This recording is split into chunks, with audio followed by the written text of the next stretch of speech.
देखिए मेजरली मिला जुला रुझान ब्रोकरेज हाउसेस की तरफ से देखने को मिल रहा है। गोल्डमैन सैक्स ने टारगेट जरूर कट किया है, लेकिन अभी भी 3700 रुपए के टारगेट्स वो मान के चल रहे हैं, यानी 3800 साढ़े 3800 के टारगेट से घटा के 3700 कर दिया है। जेपी मॉर्गन ने ओवरवेट रेटिंग रखी है और करीब करीब 3680 के टारगेट्स उनकी तरफ से भी हैं।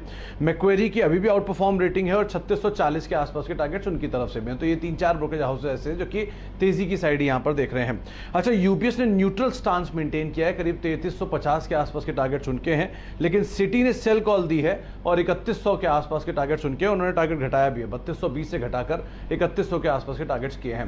2-3 चीजें जो कमेंट्री में साफ की गई हैं। पहली चीज कि स्ट्रॉन्ग कांस्टेंट करेंसी ग्रोथ के आंकड़े हैं, माना अनुमान से थोड़ा नीचे, लेकिन फिर भी काफी बेहतर साइड पे आंकड़े दिखाई पड़ रहे हैं, जो कि भारतीय कारोबार की वीकनेस से ऑफसेट होते हुए दिखाई पड़ रहे हैं। इसके अलावा कंपनी वेल पोजीशनड है, जिस तरह की डिमांड आउटलुक या डिमांड इन्वायरमेंट है उसमें सबसे बेहतरीन पोजीशन यही दिखाई पड़ रही है। FY 22-23 के जो ईपीएस एस्टिमेट है उसे रफली 1%, कुछ हाउसेज ने करीब 2% के आसपास भी कट किया है, और सबको लगता है कि स्लाइटली अनुमान से नीचे रुपी रेवेन्यू जो है वो आता हुआ दिखाई पड़ा है Q1 का। लेकिन हाँ, वीक साइड पर मेजर डैम्पनर इंडियन बिजनेस ही रहा है, लेकिन ओवरऑल जो बाकी इमर्जिंग मार्केट्स हैं या यूएस मार्केट्स हैं वहां से अच्छी परफॉर्मेंस आते हुए दिखाई पड़ी है।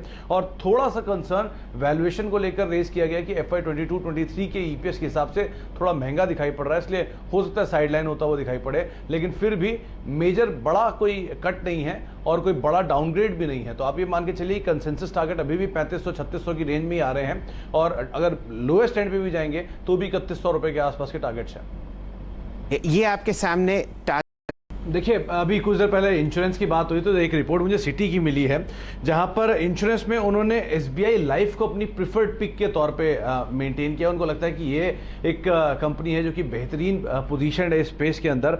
उनको लगता है कि जो अनलॉक का स्टेट है, जो भी पिछले कुछ महीनों में हुआ भी है, वहां से कुछ पिकअप वापस आता हुआ दिखाई पड़ रहा है, और जून के जो प्रीमियम के आंकड़े हैं उनमें कुछ ये चीज़ देखने को मिल रही है। शायद गोइंग फॉरवर्ड ये और सुधरता हुआ दिखाई पड़ सकता है। मंथ टू मंथ बेसिस पे APE ग्रोथ शार्पली बढ़ी है, स्पेशली SBI लाइफ की। वॉल्यूम डिक्लाइन दिखा है HDFC लाइफ का, ICICI प्रूडेंशियल का YOY बेसिस पर, लेकिन सीक्वेंशियल बेसिस पर यहां पर भी एक अपटिक आता हुआ दिखाई पड़ा। तो इंश्योरेंस स्पेस में इस इवेंट के बाद ये एक रिपोर्ट आते हुए दिखाई पड़ी है। अच्छा, एक बहुत ही इंटरेस्टिंग रिपोर्ट जो है वो शुगर स्पेस को लेकर आई है, और बड़े लंबे अंतराल के बाद इस तरह की रिपोर्ट कभी देखने को मिली है। रिपोर्ट के लिहाज से देखें तो उन्होंने मेजरली पूरे ही सेक्टर की री रेटिंग की बातचीत की है। उसमें बलरामपुर चीनी बाय साइड पर रखा है, टारगेट को रिवाइज किया 385 से सीधे 515 के लिए। डालमिया भारत शुगर को करीब 450 से रिवाइज करके टारगेट्स यहाँ पे 650 रुपए किए गए हैं, बाय साइड की रेटिंग है।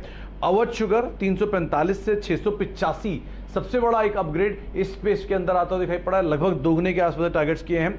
द्वारकेश में 62 रुपए से सीधे 120 रुपए के आसपास के टारगेट्स हैं, यहां पर भी रफली दोगुने के आसपास होता हुआ दिखाई पड़ा है। और धामपुर भी 250 से सीधे 500 रुपए के आसपास के टारगेट्स ICICI प्रूडेंशियल ने किया है, और साथ ही साथ ICICI डायरेक्ट नहीं किया है, और त्रिवेणी इंजीनियरिंग 270 रुपए के आसपास पे टारगेट्स मेंटेन है। तो एक मेगा शुगर स्पेस के अंदर टारगेट्स अपग्रेड आते हुए दिखाई पड़े, और सभी को ही बाय साइड पर रेटिंग दी है। हाउस फ्यूज ये कहते हैं कि जो पूरा सेक्टर है उसकी री रेटिंग की पॉसिबिलिटीज इनकी डिमांड साइड पे सिनेरियो को देखकर तो वही है, साथ साथ इथेनॉल पॉलिसीज और इथेनॉल की डिमांड, या जो पूरा एक स्पेस चहक रहा है इथेनॉल की वजह से, ये एक बड़ा वजह भी है जिसकी वजह से सेक्टर की री रेटिंग होते हुए दिखाई पड़ रही है। तो अब पूरे शुगर स्पेस पे अगर बस बनता है तो इन टारगेट्स के ऊपर आप ध्यान रखेंगे।